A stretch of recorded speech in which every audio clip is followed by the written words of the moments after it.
This is the Carl Weathers Predator Weathers Report featuring the Action Jackson Predator Weather Doppler Radar Forecast and Cardi B. Say hello, Cardi B. Hello everybody. Brr, what's up? What's up? It's me, Kuya. Now, we're gonna have a watch party today. We have, unlike any other, Aristotle Full Throttle has a watch party unlike any other. If you've been watching Aristotle Full Throttle, you know what's up. It's growing every day. We've got 112 followers on Twitch. That's 112 more than we had when we had 0. So look at that. My hat's off to Aristotle Full Throttle. What a challenging show this has been. We've been home. It's been a pandemic. I've been bobbing and weaving. Look at me. I'm Carl Weathers from the movie Rocky. I'm also from the movie Rocky 2. I'm also from the movie Rocky 3.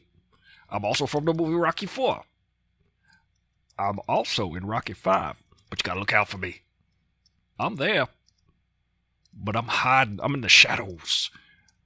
I'm in a vision. I come to rock in a vision. Did you know that they're re-editing Rocky 4? They're going to edit the robot out of Rocky 4. Can you believe that? The robot was my favorite part. Remember she said something, thank you, Paulie. Do you guys remember Rocky 4? Anybody remember Rocky 4? Nobody? Good, because I died in Rocky 4. Just spoiler alert. I got killed in the ring. They had to raise the stakes somehow in the Rocky movies. They had to raise the stakes somehow. The way they raised the stakes in the Rocky movies is they just went ahead and killed Apollo Creed. Why not? The Russians, they're evil, man. That's what we learned from the Cold War. Evil Russians. Using steroids and fighting and beating up. Hey, Raccoon Raiders. It's me, Carl Weathers. You might remember me from movies like Predator. Although I was in the movie Predator with the former governor of Minnesota and the former governor of California, I myself am not a governor. I did not govern yet. I could be the governor of New Jersey. If you'll have me, I could be the governor of Louisiana. If you don't mind, I could be the governor of Arkansas. Just gotta live there for like a year or something. Don't mind if I do. I could be the governor of Wisconsin. It's basically Minnesota. Wisconsin is basically Minnesota. So if Jesse the Body Ventura could be the governor of Minnesota, I could be the governor of Wisconsin. Jesse the Body Ventura is not pictured, but you can hear my voice from the heavens above. I don't think that you, Carl Weathers, could be. I ain't got time to bleed, and I ain't got time to govern. Did you guys hear that? Sounded like a poor impression of Jesse the Body Ventura by way of Carl Weathers. Anyway, clear and sunny.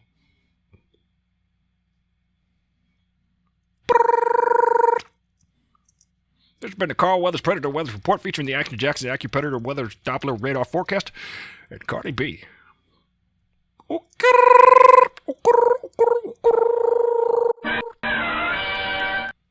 Hello!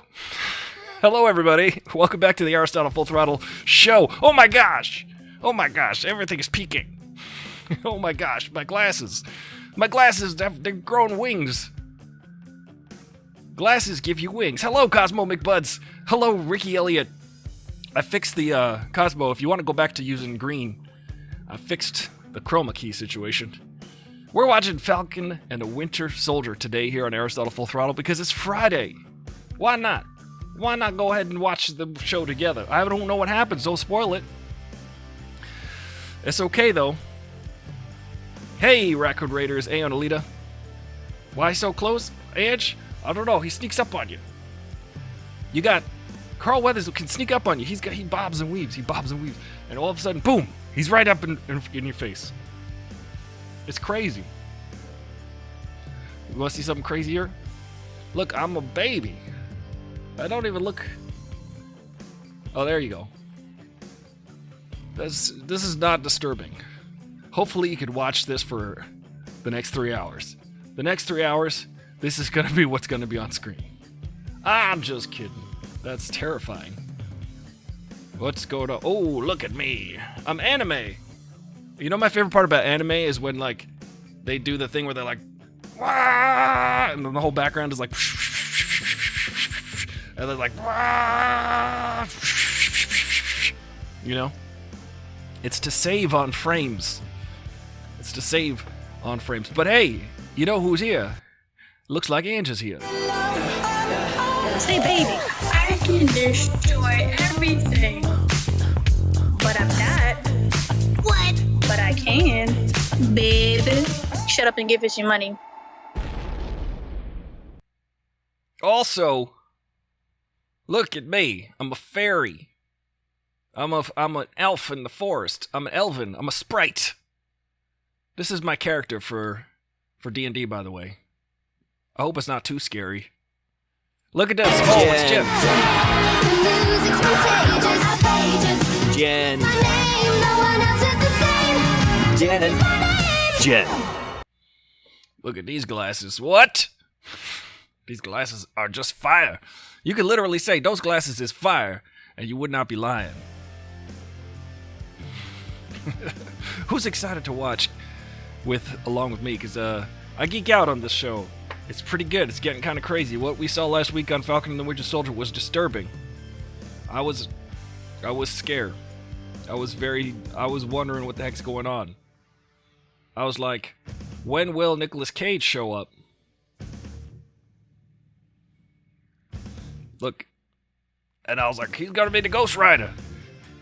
It's a riddle. Alright, we could do this all day. We got the music pumping. we could do this all day, it says. I could do this all day.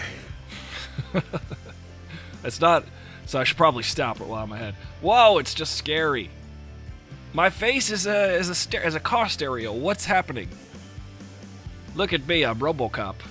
What if I talk like this? Hold on a second. What if you saw me and this was my voice? This is the future, ladies and gentlemen. Welcome to the future. This is, you're watching, if you have, listen, you fell asleep. You might have taken a nap this afternoon, Jen, but actually you've woken up 20 years later, and this is what's happening now on the show. Aristotle Full Throttle is now this. You see this, and this is now what the future looks like. I hope you're not terrified. But what the future is, you can't go back to sleep. You know, sometimes I just want to go back to sleep and then sleep through another, like, say, presidency, like the last 4 years. You know what I'm saying? Anyway. Wouldn't that be scary? Well, I'm going to turn that off. All right. We're done scaring the kids. The kids have left the room. Now it's just us. Yeah, AI Full Throttle. I am AI Full Throttle. I've been replaced by a replica who looks I'm the Aristotle of Theseus. Have you heard of the Aristotle of Theseus? This is his Hesius. That's Mesius. I'm the Aristotle Full Throttle of Mesius. Alright. We're done playing those silly games. It's too fun. It's too funny. You know, I can't hear what that sounds like, but I imagine it sounds hilarious.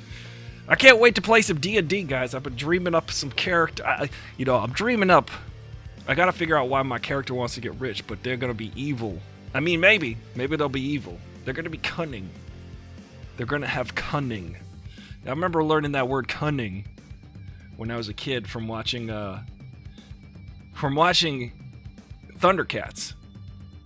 They were like, "Oh, he's cunning," and I was like, "What's cunning mean?" I like it. Hey, Jen, how are you? I'm good. How are you? Is that really loud to you or no? Do you hear your voice or my music? My voice.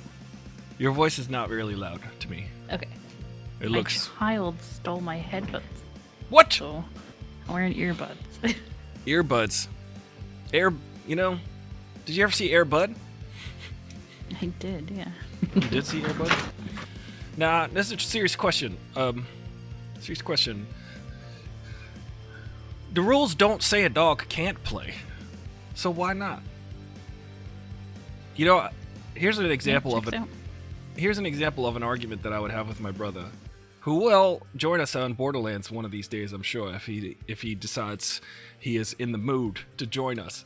But here's another example. I brought up an example a while back. Looks like Oliver's en route to come and join us at the watch party, which, by the way, by the way, Kelsey just sent me a picture of this just in, ladies and gentlemen. Kelsey just sent me a photo of a horrible parking job somebody did in a parking lot.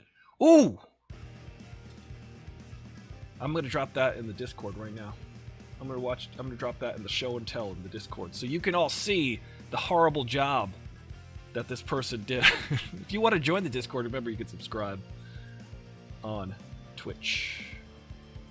Subscribe on Twitch and you get access to the Discord. Look at that parking job, ladies and gentlemen. Let us all go on the Discord and the show and tell channel and ridicule the horrible job this person did. I get parking like rage sometimes because I used to have to park on the street in my neighborhood, and like people would park like just half a car length away from a curb, like a driveway. So you're like, that's half a car length. Pull up to the driveway so that we can all fit. Think about other people other than yourself. That's mainly the thing. Here's an example of an argument that I would have with my brother. I brought up the argument that I had with my brother about Back to the Future 2. He was at it was ridiculous. Why would they have flying cars in 2015? I could have told you there was going to be no flying cars in 2015. And I was like, because it's a movie and they just make stuff up. And then he said, well, that's dumb that they made up flying cars. Name another movie that came out before that predicted there would be flying cars in 2015. I'm like, Blade Runner predicted there'd be flying cars in 2019. And that came out 3 years before Back to the Future. So we're going to have my brother on the show. and it'll be entertaining to watch us discuss. Evil seems to be the theme. Yes, evil is the theme, indeed. But here's another example of an argument that I had with my brother. He was like, Air Bud. Actually, this wasn't an argument I had with my brother, but it would be. It's similar to an argument that I might have with my brother. But this was an argument I had with someone else. They were like, Air Bud, that's stupid. Why would you have a dog play basketball? What kind of movie is that? And I said to them, bro, that's why you make movies. So you can watch a movie about a dog who can play basketball because it's amazing. That's awesome. How awesome is that? That's the magic of movies is what I'm saying. I'm saying movies. Have you seen the... Ooh, sorry. There's a TikTok about two brothers fighting about the Wicked Witch of the East and the West. Yes. And that reminds me of you and your brother fighting. Have you seen that? It is exactly what he's like. Come on, bro! He's screaming. He's losing his mind. Yes, that's what it escalates to. What was his argument though? That that she was a fairy or she was a witch? What was the argument? I think that she was a witch. She's totally a witch. She's a Glinda the Good Witch. That's her name. Glinda. No? I don't know. I'll have to rewatch it. Oh. Does anybody out there know? Because I'm about to... if you don't... It's Glinda! She's a good witch! This is the Wicked Witch? Come on! I'm ready to fight. Do you want to go to war? Because we could go to war. I'm for real. Yeah. So, yeah, that's exactly it. I would argue with my brother whether or not Glinda was actually a witch or a fairy. Does anybody know? Time to bust out the chalk and redraw that parking spot. I totally agree with you, Cosmo Buds. I would draw the parking spot on top of the car. I'd be like, I'd slice the car. I would take see, this is what you would do in a movie. You take a chainsaw and you cut the car right down the side. And be like, there you go. Hello. So, who we got in the chat here? Oh, looks like everybody's here. Fu Pammy, how are you? Nice to see you. You came back. You were just in Zion. Tell us about that. I was. Now, is that Zion from The Matrix? Did you see Morpheus? He was not there. Oh. It was great. It was fun. It's really beautiful. Y'all should go. That's amazing. You just took it upon. You just said, "Hey, I'm going to Zion." Pretty much. I was going to do the Narrows, and then I did Page, Utah, and kayaked through Antelope Canyon, which is kind of amazing. That is amazing. You took lots of pictures. I hope. So my Instagram is blowing up. You got. It's all about that Instagram. Lots of pictures of me and the dog, who took her first hike in a slot canyon, also her first kayak ride. Wow. A 5-hour kayak ride. So she did it up. That's amazing. You went on an adventure. I did, and I got an annual parks pass to the national cool. parks, and I'm going to be going on adventures all summer. I will report back. Keep going to Zion. That's amazing. Well, glad to have you back for the watch party, the weekly event where we all hang out. Thanks. I hate this show, but I'm here for you guys. You hate the show? You don't like it as much as WandaVision? Hate's a strong word, but I just really, really miss WandaVision. And every time I keep trying to give this show a chance, I'm like, this is stupid, but I guess I'll watch it. Yeah, it's a different flavor. It's a totally different flavor than WandaVision. It is. I feel like if I was in a different mood, I'd like it. It's a little too protein shake for me. You know what I right. mean? I know what you're saying. It is a buddy cop show. That's definitely what it is. Yeah. And there's lots of... But what feelings on Zemo? I mean, he's weird. It's cool. Yeah. I think Zemo's winning the show. He's winning the show. I think, douche Captain America, I can't stand. Can't stand him. I think everyone feels the same about that guy. You just want to punch him in his face. He's very, well cast, I can say, because very punchable. You know what's so weird? He has got all of the genes of Goldie Hawn plus Kurt Russell, but has none of the charisma. What happened there? Where'd it go? Well, he kind of does. He acts like a villain in an 80s E-movie, so he's kind of on par for the parents' acting history, if you will. Yeah, I kid. I think that he's doing such a perfect job of hitting he's pitch perfectly hateable, but also you kind of get that.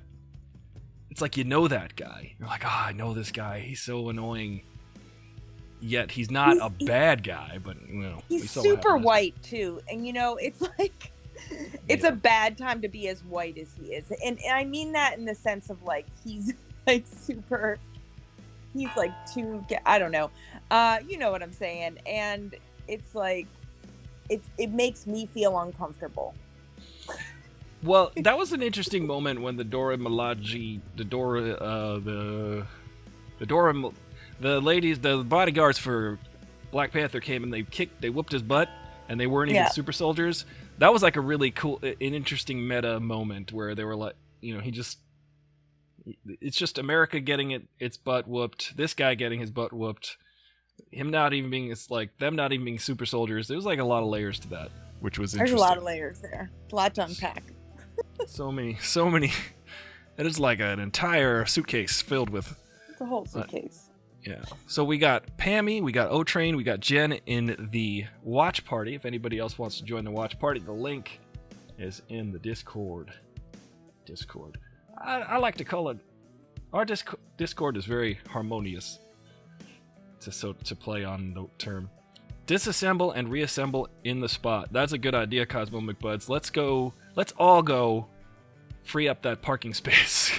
That parking space. How do you feel, Fupami, about parking in LA, which when people don't do it right? And Ricky, this goes for you too. When you see people...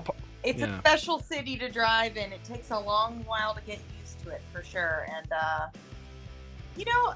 I feel more like I'm terrified about the highways and being killed than parking bothers me in LA, if we're talking about cars. But, fair enough. Are you talking about spot stealers?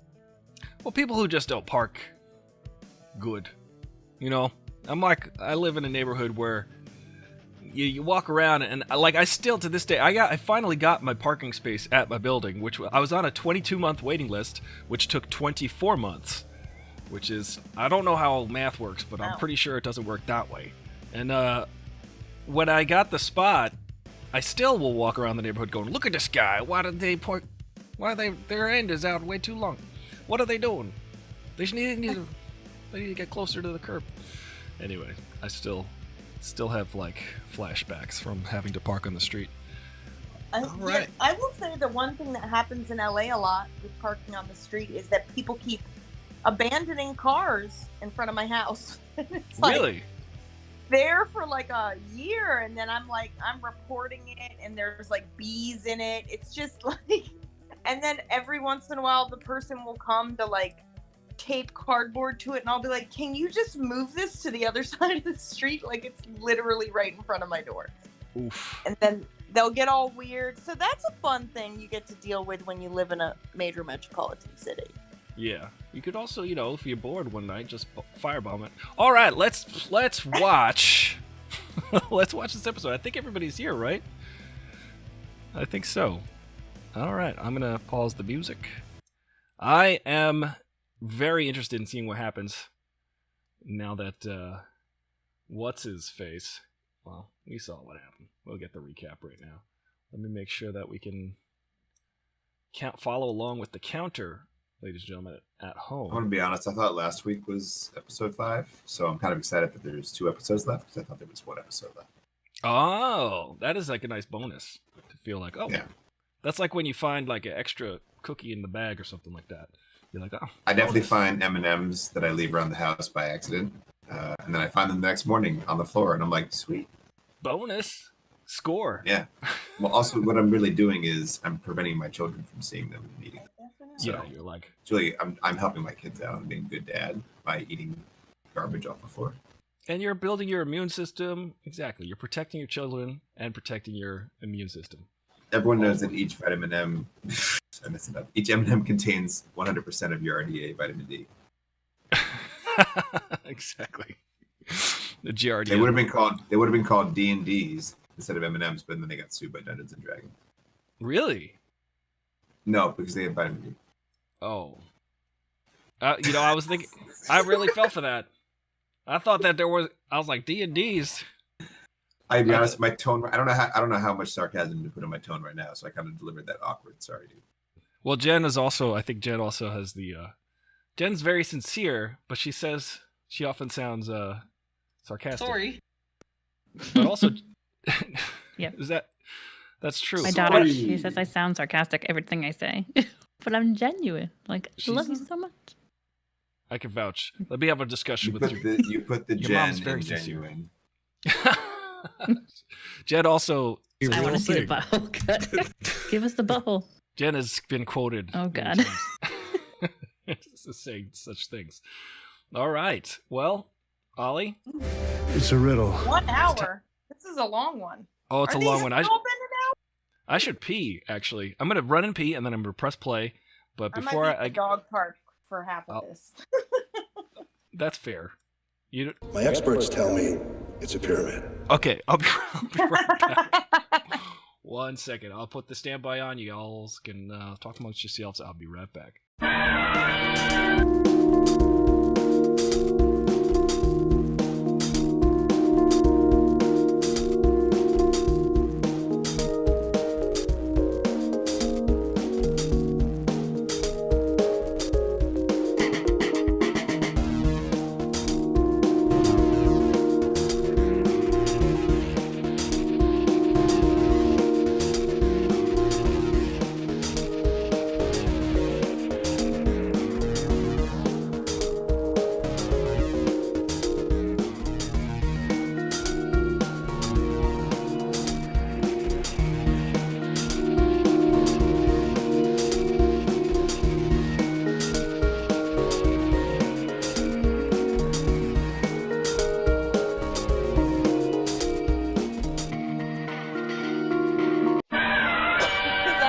I'm in my 40s. So it's just like, again, I do not have any children. And we're back.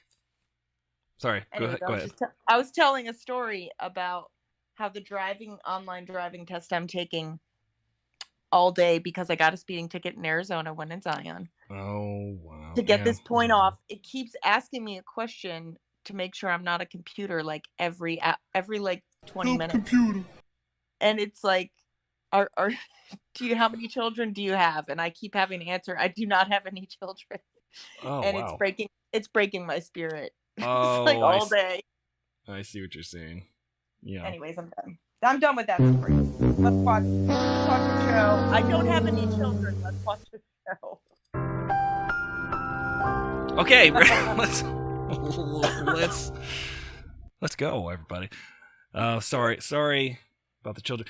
Here's the thing, though. You know, there's so many children, though. There's so many. You could just go get one. There is. I don't need a child. It's just one of those reminders where it's like, you are unmarried and have no children, like every 20 minutes. I'm like, I get it. Cool. Thanks. Fair enough. I think I'm happy with current status. Well, I'm happy you're happy. I'm sorry. I think I saw someone trying to spoil in the YouTubes. I didn't look at the comment, but I saw someone try to spoil. Do not look at the comment on the screen. Whatever you do. I feel like... Here, let me type in something under it. Blarb. So that it pops up the... People trying hard to spoil things. All right, guys. Ready? Steady. Go.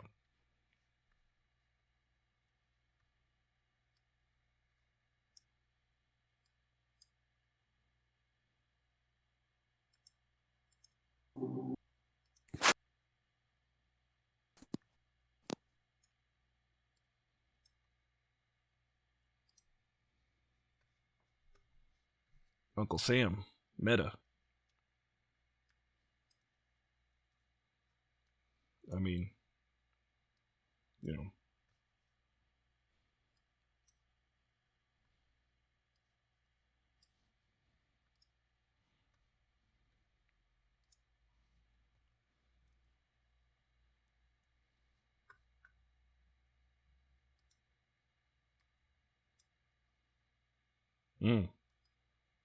They're reminding us about Isaiah, which means...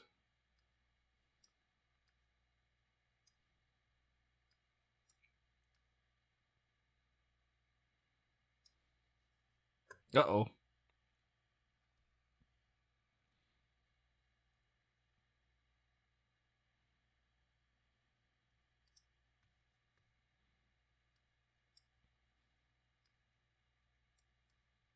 Well, that's what Stanley Tucci said.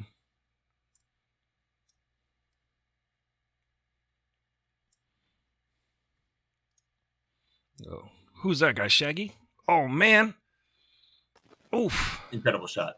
Did he take the serum after his buddy died? And it infected him that quickly or something? I think he already took it at that point. Or maybe, I don't know.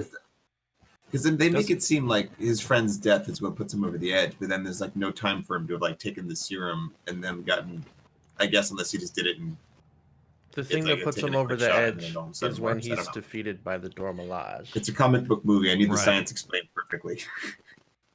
That's actually, yes. I think that's also true. Ricky! Yeah, that's the thing where he's like, they weren't even super soldiers and he got hella jealous, hella envy. There's a pattern if you follow John Walker's interactions throughout the show between him and black people that it's constantly ringing back to being inferior to them. Yes, that's what I definitely got with the Dora Milaje when he was it's like they weren't even super soldiers, and that was like we were just talking. Put your sticks down with Pammy about that a little bit. Ooh, and that's why he's modern Captain America. I like it.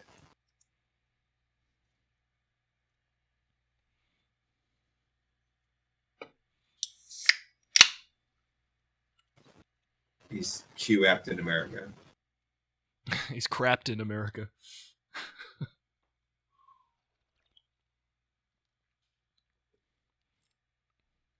See, I knew they were going to make us try to sympathize with him. Empathize.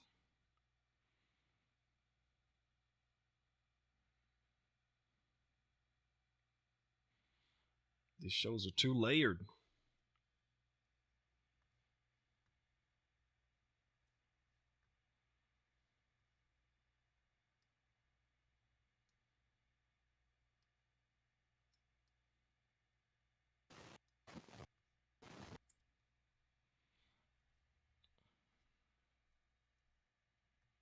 Texas Ranger.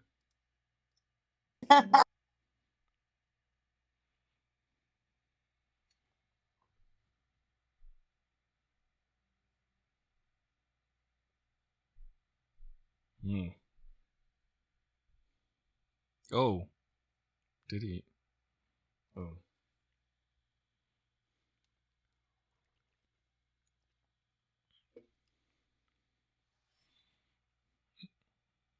Hmm. Oof. Disturbing.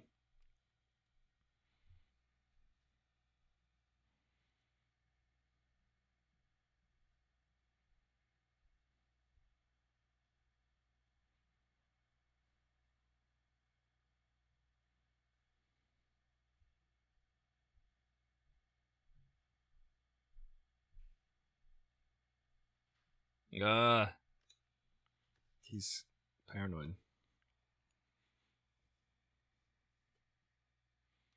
Yeah, we do. We're gonna take it from you. I do. Do I get to vote? I want them to do this.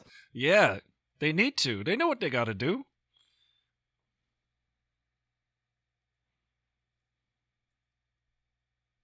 Oh, snap. Well, reminds me of trying to get Thanos' glove. Gauntlet.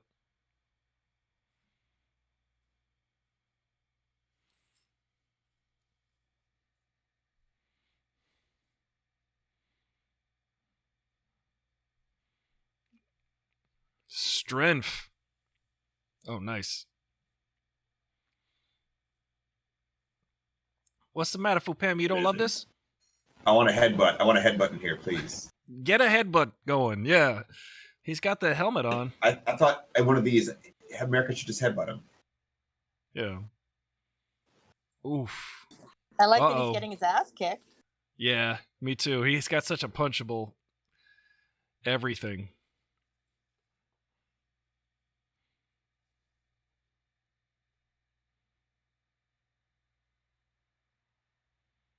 Nah, bro.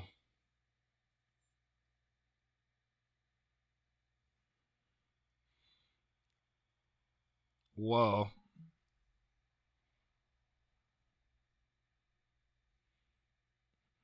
Wow. Get it.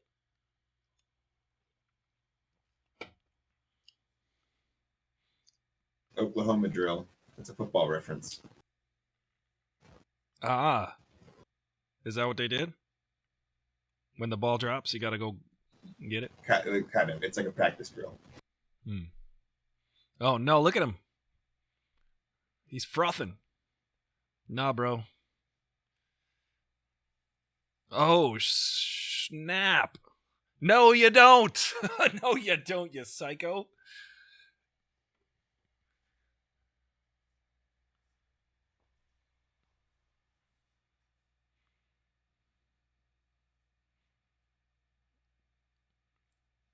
Wow, this guy's...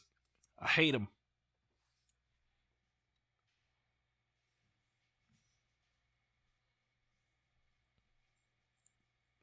That shield does not belong to you, bro. Oh! Yeah.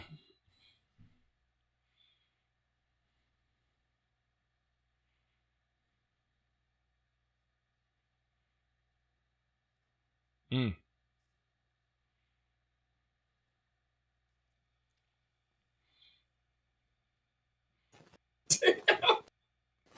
Incredible.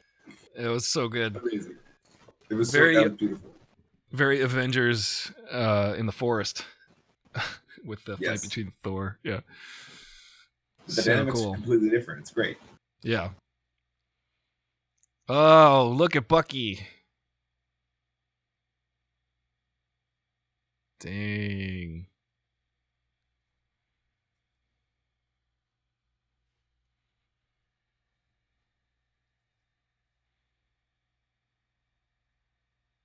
Oh, wow. Good stuff. Good stuff. I wanted him to say, "Don't lose it again," or something. Like yeah, that. exactly. Well, he said it. He Sort of did it with his eyes. Yeah. Yeah. Maybe it was better this way, but that's what I was thinking. Yeah, that's definitely what he was thinking, for sure. At this point, like the better choice is just to. He said it with his face. Yeah. Yeah. Show it. Don't show me. Don't tell me. For real. Yeah. Wow. Oof. What an opening. Wait, that was the cold open. That was the cold open for the show. Holy moly. That's Love cool. It. Very well done. Good job, everybody. Everybody gets a raise.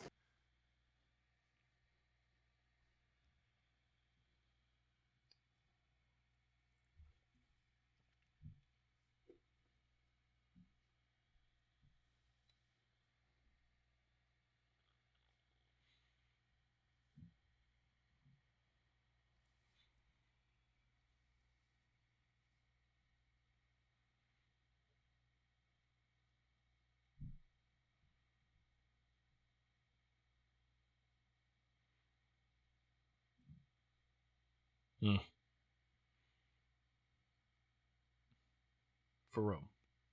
It's like Bucky blowing up the UN big.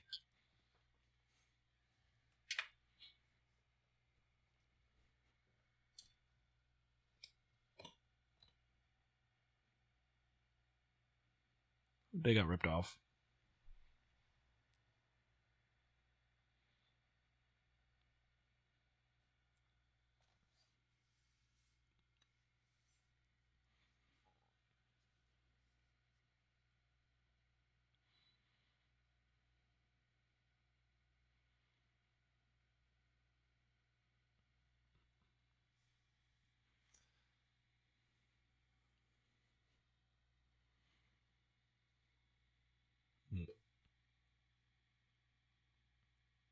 She's got 4 different Reddit accounts.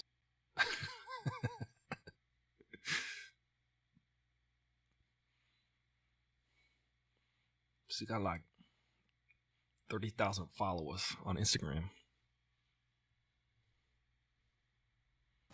Sometimes you need to pump the brakes on the plot to squeeze out another episode. We saw that in episode 2 of The Mandalorian season 2.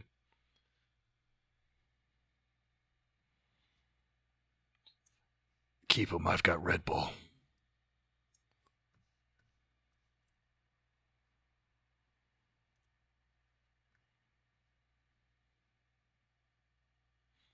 Oof, punched his face.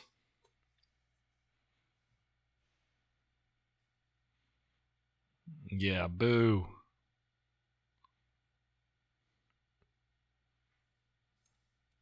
Oof. You're right, they're totally sympathizing, and it's interesting. Ricky, that's contrary to the prediction. Interesting that they're going this route. Just wait. wait a minute, is that a spoiler?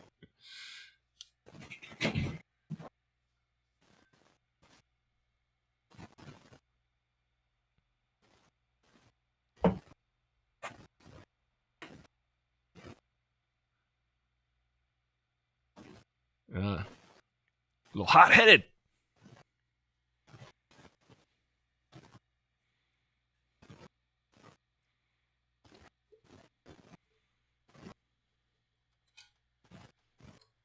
He's like Drago.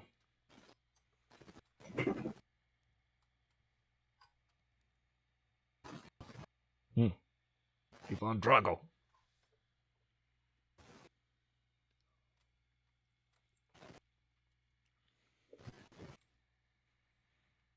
Oof. You done did it to yourself, son. You were not eligible for Cobra. And someone's going to go to your house once a week and kick you in the balls.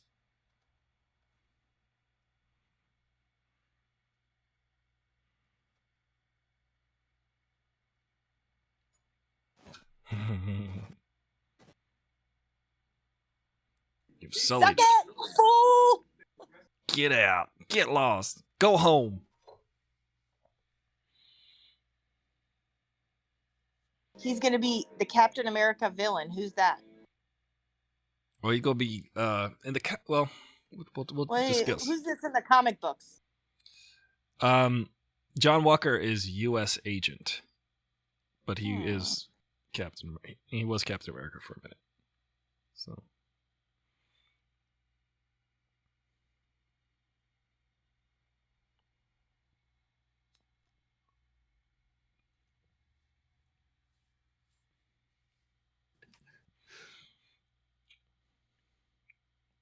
Oh, Did he drink the juice? I missed that. Yeah, he drank the juice. At the end of the last episode, right? Look who it is! Oh, it's Julia Louis-Dreyfus. What? Did she say these pretzels are making me thirsty when she walked up? No, but she did a dance move where she kicked her leg out. The show just got better. I don't know what this is, but I like it. Yeah. The show just got so much better. Power broker, anybody? What's up with her blue hair? Okay, she has to be a villain in a comic book. She gonna be power broker, I think. Is that okay? You did the right thing.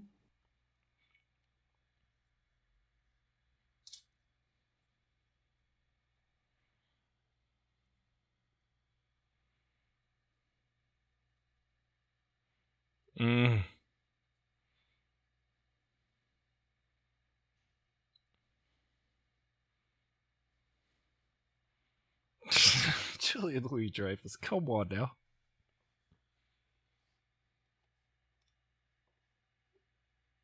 Thanks, Russian gamer entity.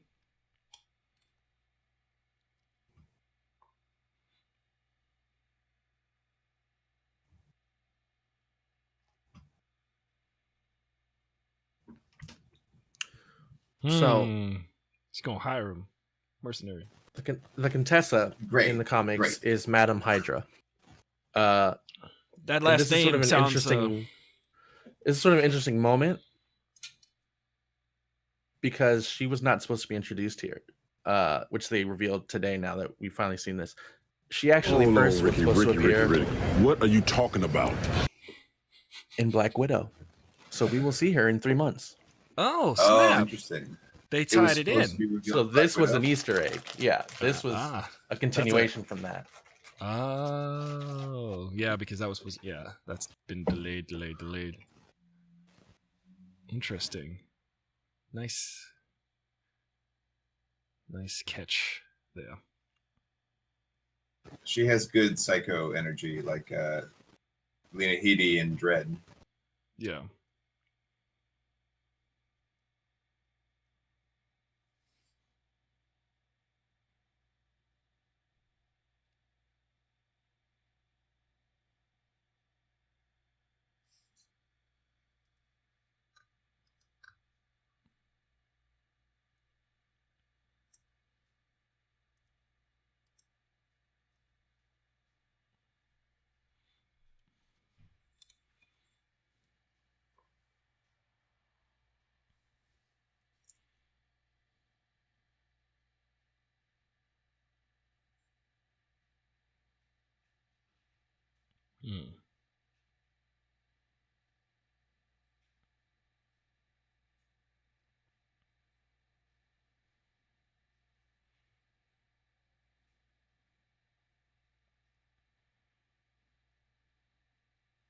Was that After Effects? What is that?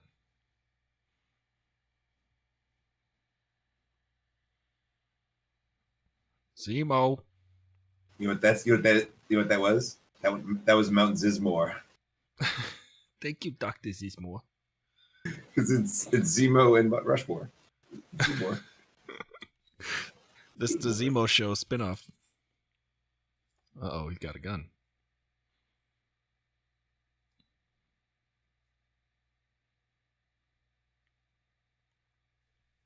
Bucky's got a gun.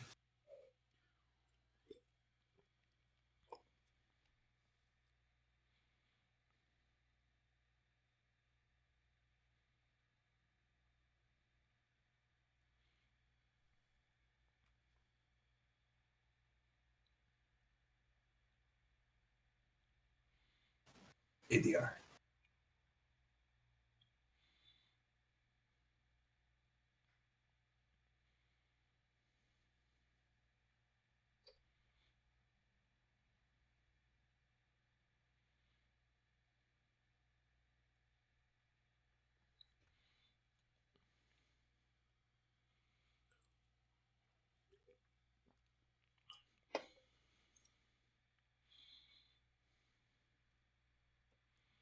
Huh? What? Huh? Eh? But we want more Zemo. You can't do it. Come on, Buck. Whoa. Psych. Wrong answer. 2 for flinching. Pop, pop. In the knees. Yep. Wow. Yeah. Oh, that's good. That's good. Yeah, you go pay for killing T'Chaka.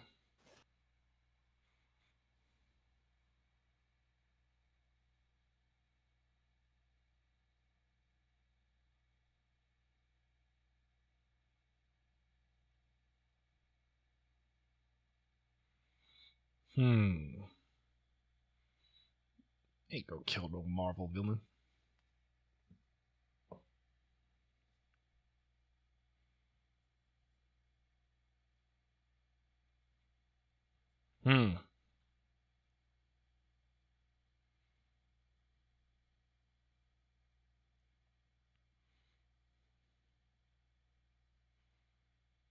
They definitely got it on. That's his girlfriend. I mean, she's his boyfriend. I'll see you next week. I thought he was gonna say, "Are we still on for dinner next Wednesday?"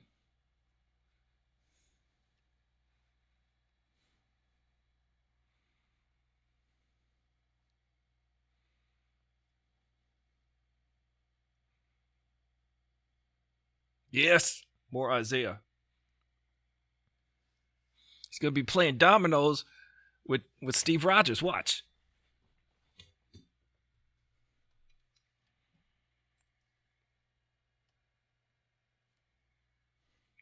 No, I'm carrying my cymbals. I'm a drummer. This is not a vibranium shield. What do you know? That's a ride cymbal. I'm in a marching band. 2 crash cymbals. Huh.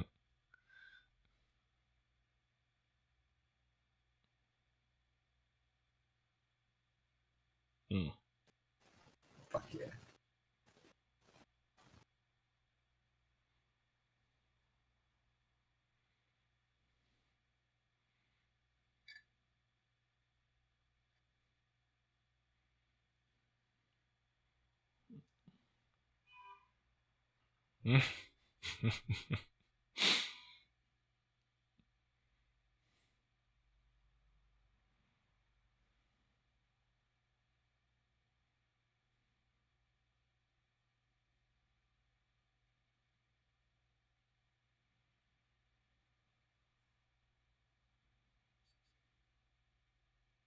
Right.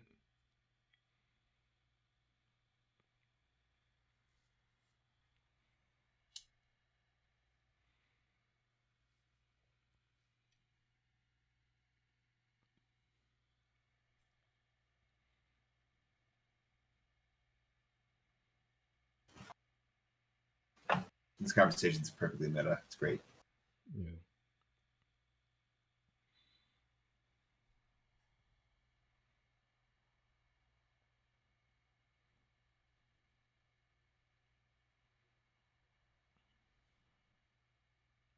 But he put him in prison.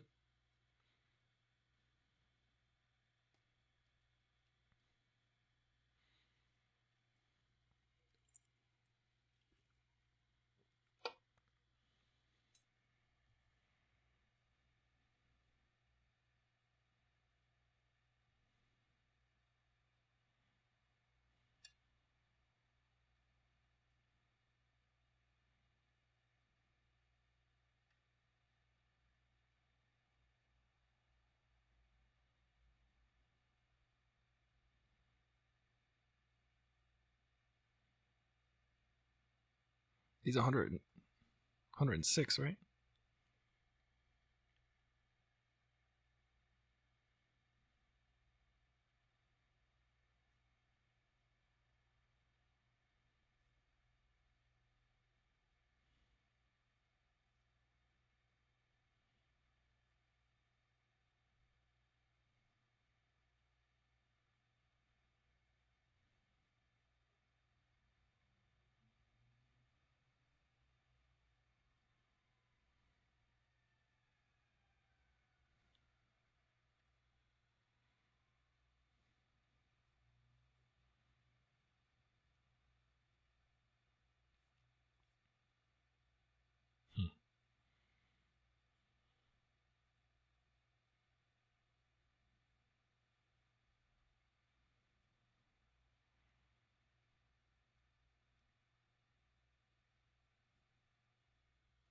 Hmm.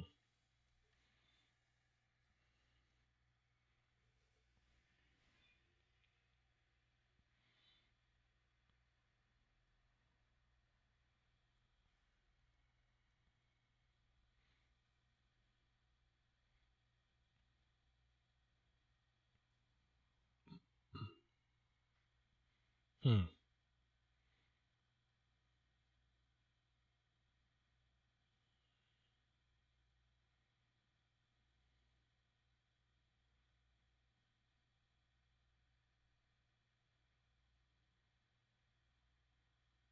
Hmm.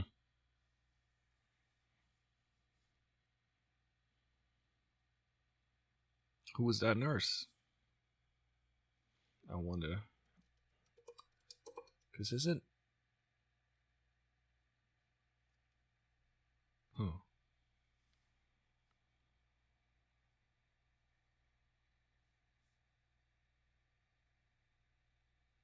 Hmm.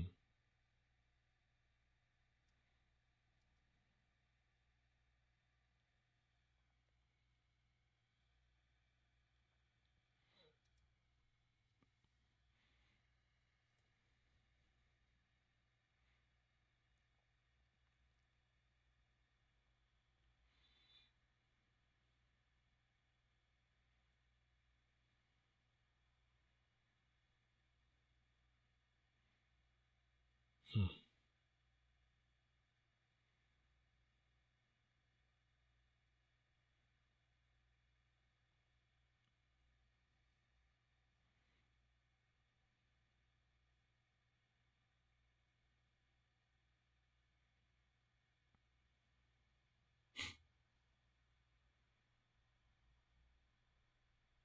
Hmm.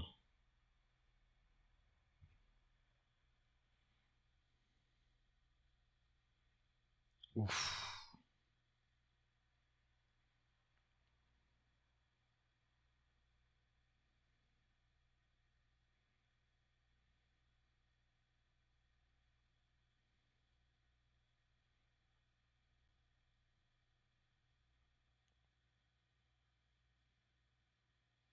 Mm. It's incredible. Oof. That cuts to the bone. That was maybe the best scene they've ever done. Yeah, it's insane. It's so good. It's true, though. It's insane.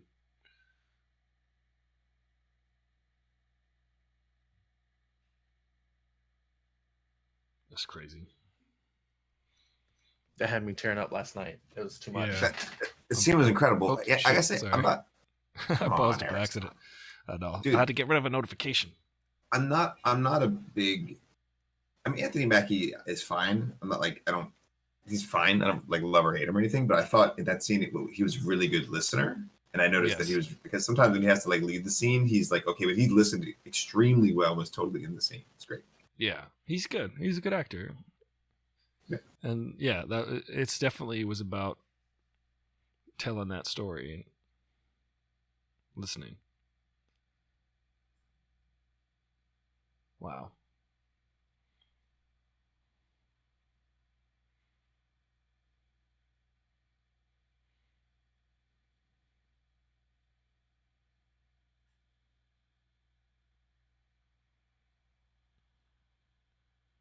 What's up, Victini Plays?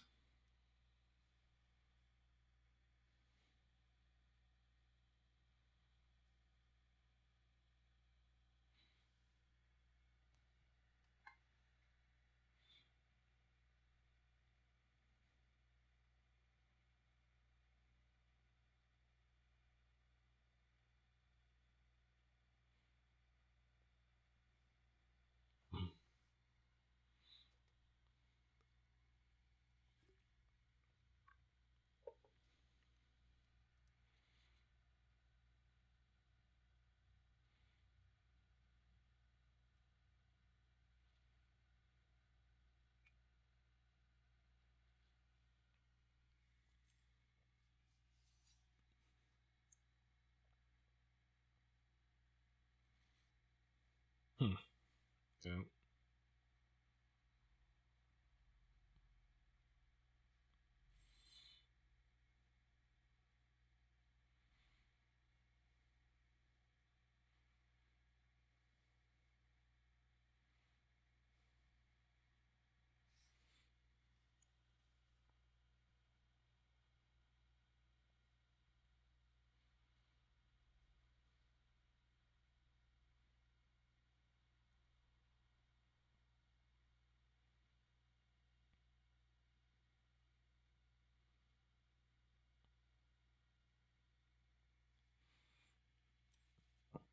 Hmm.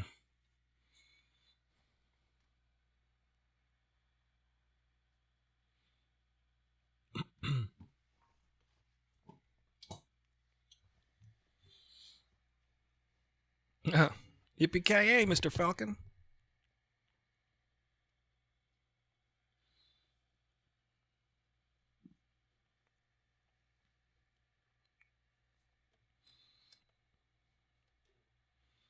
Hey, the only winning move is not to play, Professor Falcon. Everybody came out. They showed up and showed out.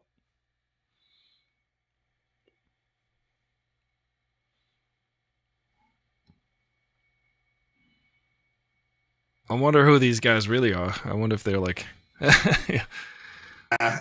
LOL.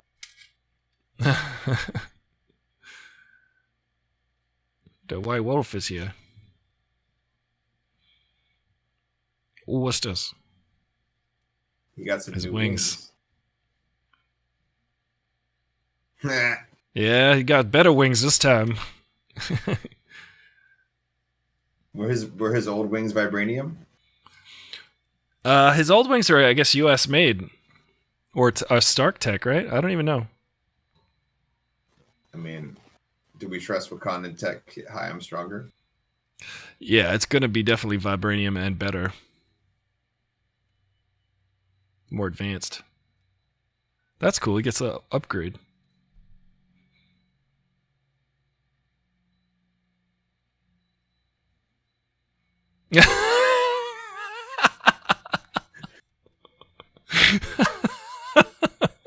That was great. It's good. It's just normal and good. And ironic. I'm trying to think of a comp. It's Yep. Brother-in-law. I don't like that. good. They have to be family. They're already family. That's hilarious. Dude, I love everything about that scene. This is awesome. That's what I like about this universe. We can hang out with these folks and enjoy it.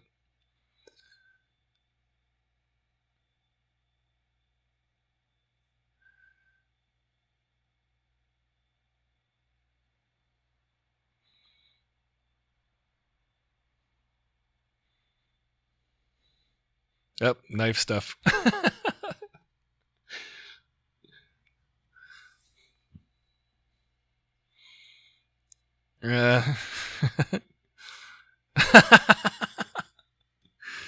I love it.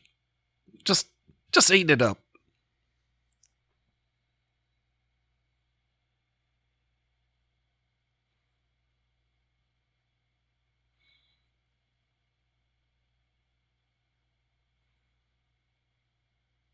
I don't like that you're hanging out with Zemo. But I do like the taste of a good Heineken. Yeah. Product placement. Show the label. Show the label. Yeah, is it? Cut. Stan, the star is facing the wrong way, kid.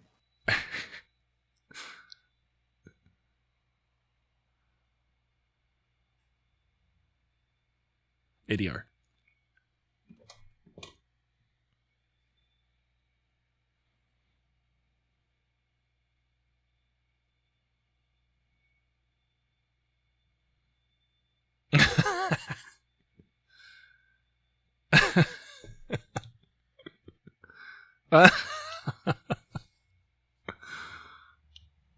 I like the parallel that Bucky just likes to hang out, be like the white guy amongst a black society. So he's like, I got this. No, I mean, Bucky's a man without a country, kind of. No, but like he's been hanging out in Wakanda for years. He can hang out with fucking Sam's crew. Yeah, like, I mean, yeah, I heard you. They're a totally different crew. I'd say that Louisianans and Wakandans probably have a same thing. Yeah. But yeah, Bucky is definitely the token white guy. For sure. In those, he's the white wolf. Scenarios. He's the white wolf.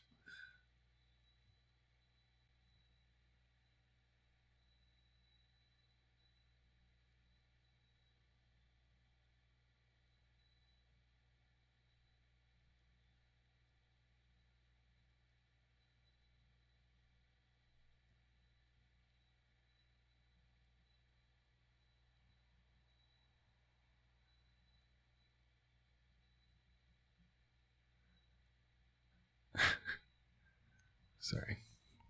Oh wow. I couldn't help but laugh because I thought of White Falcon just now. Sorry.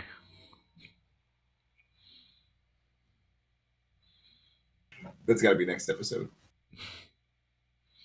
There's got to be a Sky Laser and White Falcon and Falcon. The Falcon of Theseus. Yeah,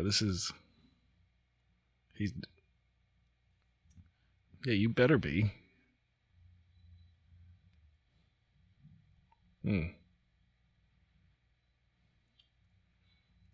He's so like lacking in character. I mean, on purpose.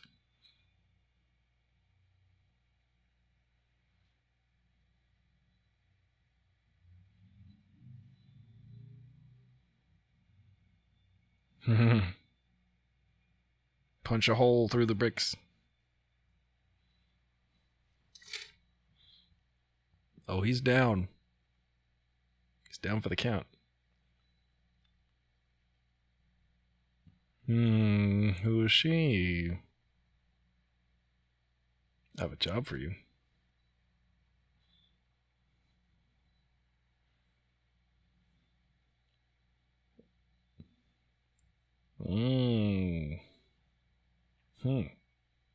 My theory's coming true. Sounds like she's brokering. Or is she Louise Dreyfus is number 2. Who does number 2 work for? J.O.D.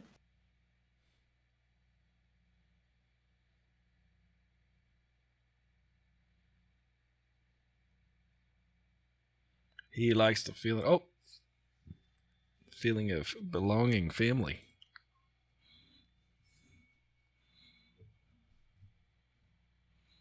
That's just good. That's just good. When we know what's going on, no words.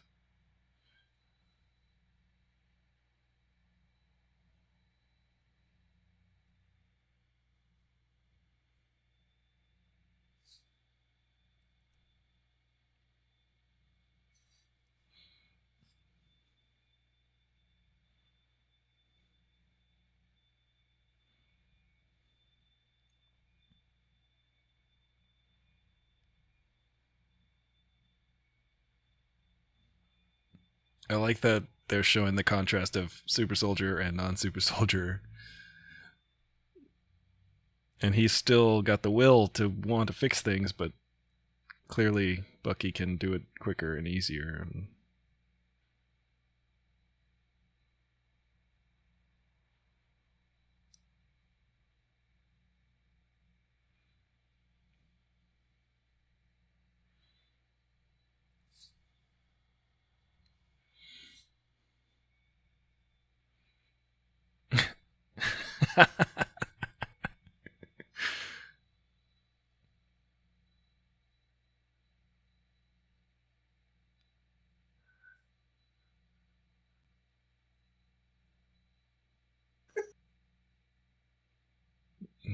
She said bye.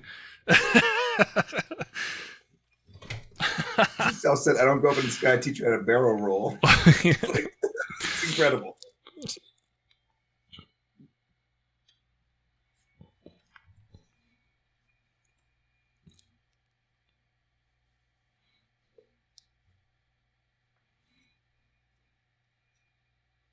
Oh, they're practicing. This is a great episode.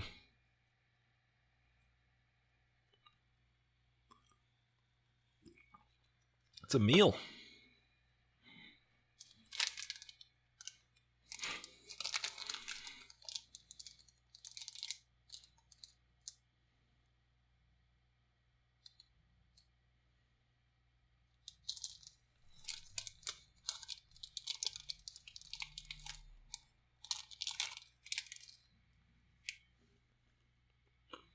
You owe me an apology.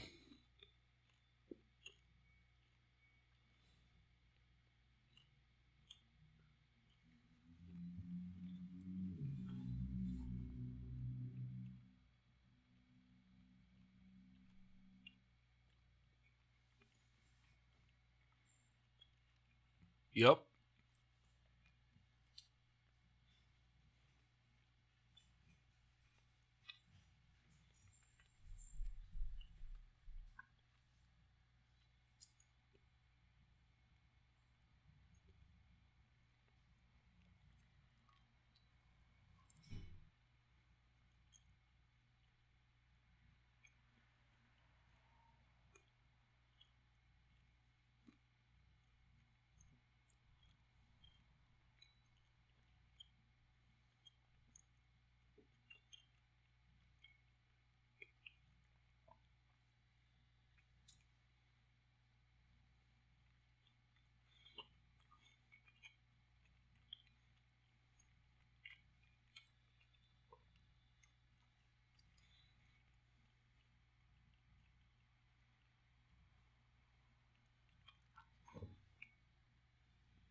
Do it. Do it.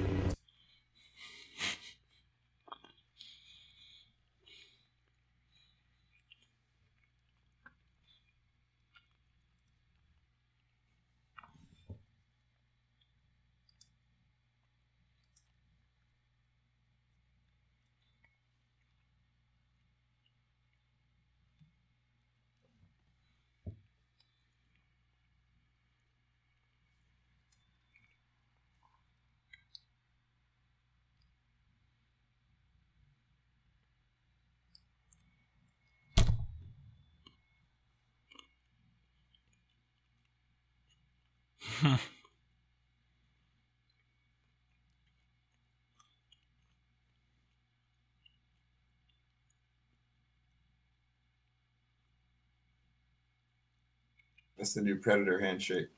It's gonna be mimified.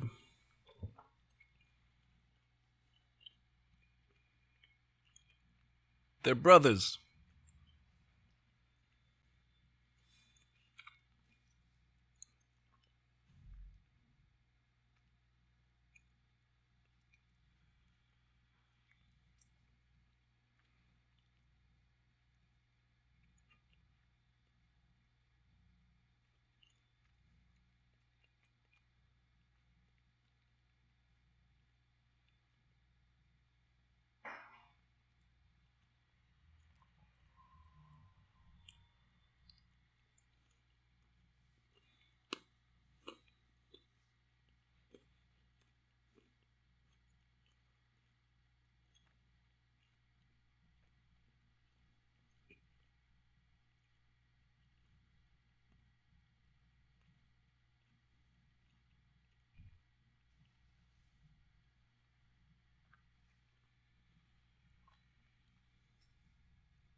On your left.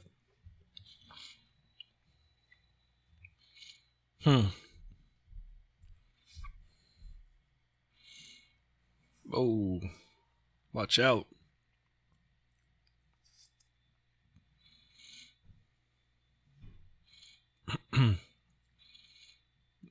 Good use of the theme music for this show.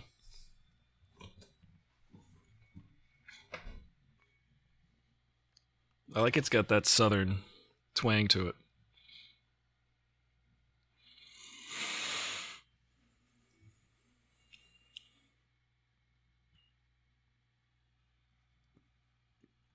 They should have an outtake, a fake outtake where he like throws it and misses and it goes all the way across the lake and they're like, "Ah, man, reset."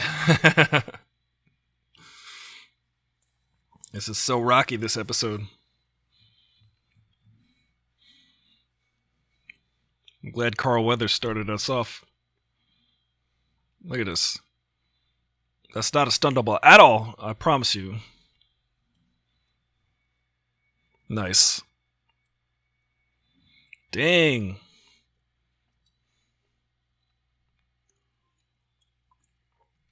He's putting the work in.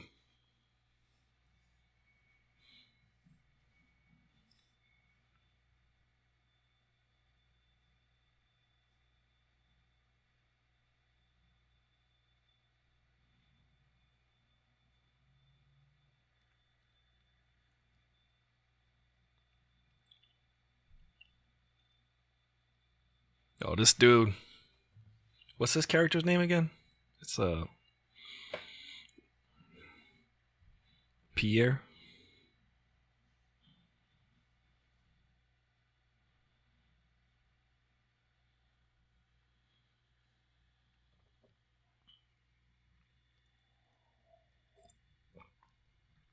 I like that this guy.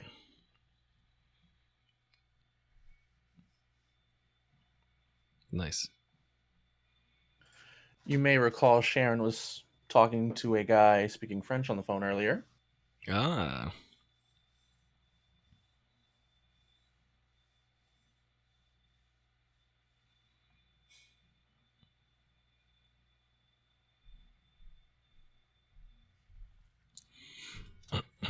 I like that this guy keeps coming back because he was in the Winter Soldier. He said, "You're nothing without your shield." And they fought hand to hand with Captain America and got his butt handed to him. But put up a good fight.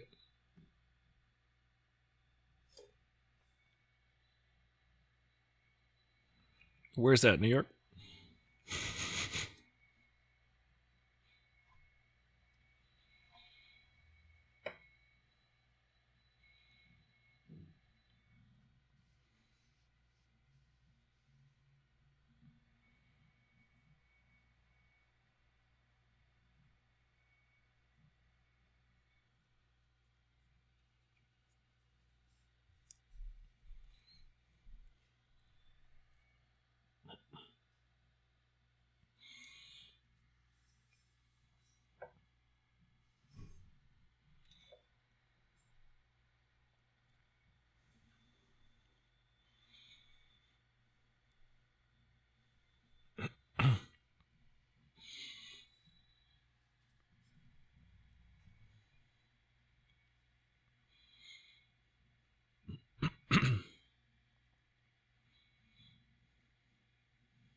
Oh, snap. They said Hail Hydra.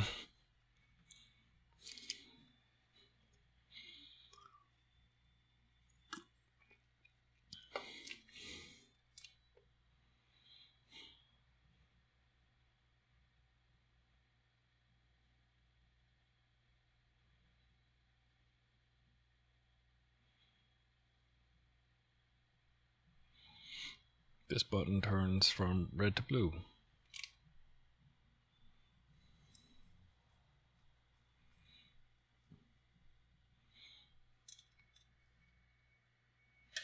going to be a cliffhanger.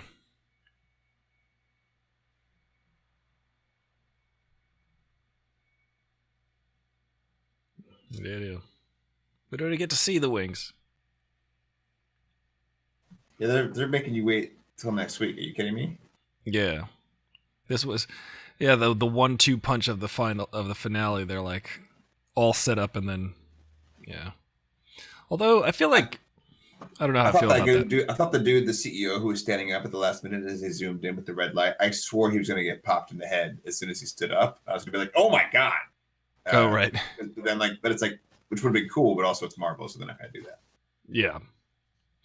But last week we ended with crazy bludgeoning. Yeah, but that's not shooting someone in the head, and they did it kind of off screen. Never mind. This is a Marvel show. But you know what, though, man? That episode was fantastic.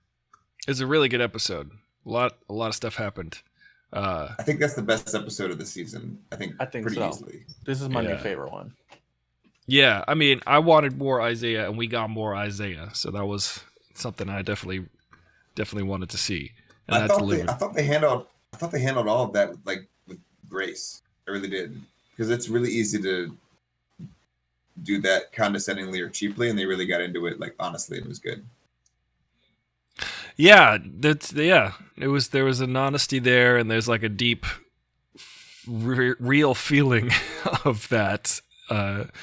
Like that is a shared feeling that, yeah, of course they won't give the shield to a black man. That's well, dude, that's why I was saying it was so meta, because everyone thought that at the end of Endgame. It was like a conversation. Like, wait a minute, Which is why the Captain America. Which is why the scene later is so incredible and so important when Bucky tells him, "I'm sorry," that Steve and I had no idea what it would mean giving the shield to a black man.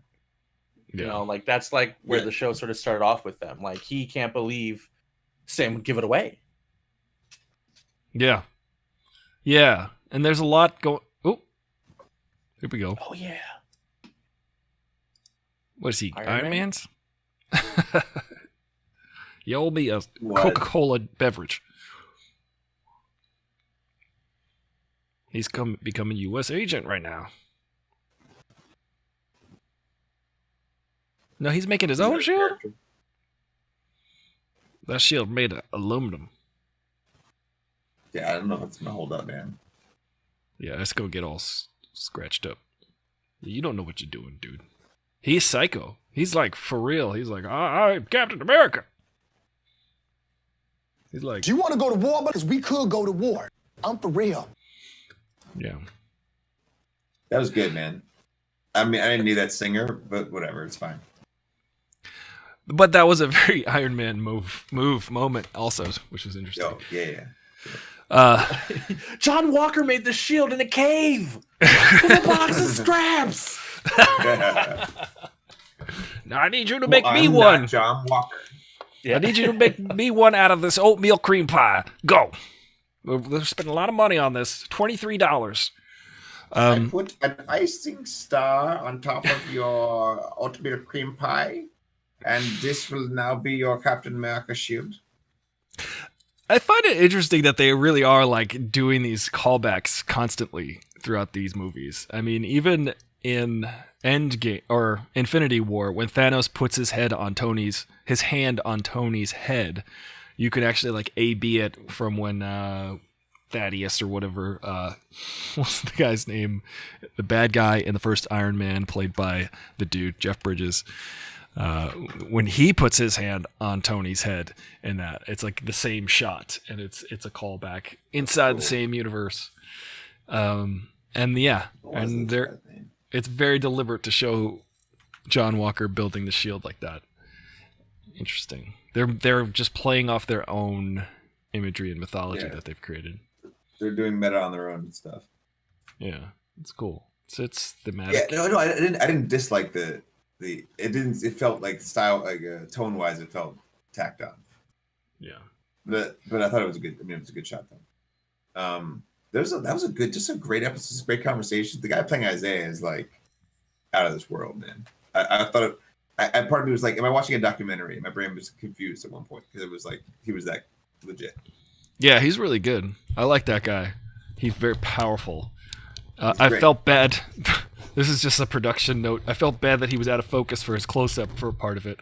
Made me angry, actually. But his left eye was totally out of focus the whole time. I was like, this dude is delivering right now, and come on, AC. But things happen like that. It happens. How do you not notice that his left eye was out of focus the entire shot? Obviously, and it was the best take. Well, they used it. They used that take because it was probably just really, really good. And they're probably, I mean, if I was Isaiah, the actor, it's probably the first take, and they're probably like, "Oh crap, that was the one with we forgot the lens thing there. Damn we forgot to put a lens on the camera." There was you know what it was? Steve ate a greasy taco and accidentally touched the lens after lunch, and we forgot to clean it off. Steve, it was right in Steve. We cleaned it off now, but his best take was the first take. What are you doing, Steve? You're ruining it. Isaiah calling Steve the Great White Hope is iconic. Yeah, that is a powerful moment. PS Fu Pammy has left the building. Go. Yes, Pammy. I can't hear her in the Discord. I have to listen to her on the her audio's in a different location. Oh, weird. Well, maybe she was just, I don't know. I hear it. I can hear there's pauses in the Discord, and then I turn on. I had the your Twitch feed. Oh, you might have her muted. 10 seconds later. You might have her muted. See her in the Discord. No, she just left. But Jen's still here. Oh, you can mute people in the. Yeah. You can. Yeah. So if I mute Ricky. Yeah. Oh. Ricky. Yeah. Okay. Ricky. I got you. That helps. Hold that on, helps. Ricky. What are you talking about? That's just. I'm an idiot. Thank you. No worries. Any thoughts, Jen? I remember you said you liked the flirtation that he has. I like that too. I thought it was funny because Sam didn't like it at all. I liked it, but when she came walking up, I was like, it was funny because I was like anticipating the interaction between Bucky and Sarah, which was fun. I'll tell you what though, they both sold it. They were both like they were into it. They're like, it's just flirting, but I'm into you, and both of them were legitimately into it and also doing it to piss off Sam. It was great. Yeah. Hi, Sarah. But he did have that he had that dating scene earlier where he was talking about how it's hard to find people to relate to because he's so old, Yes. She knows his history. That could work.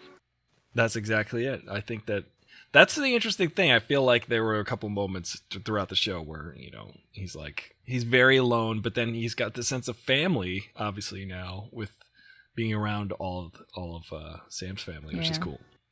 The scene on the couch was sweet. He was watching the kids play.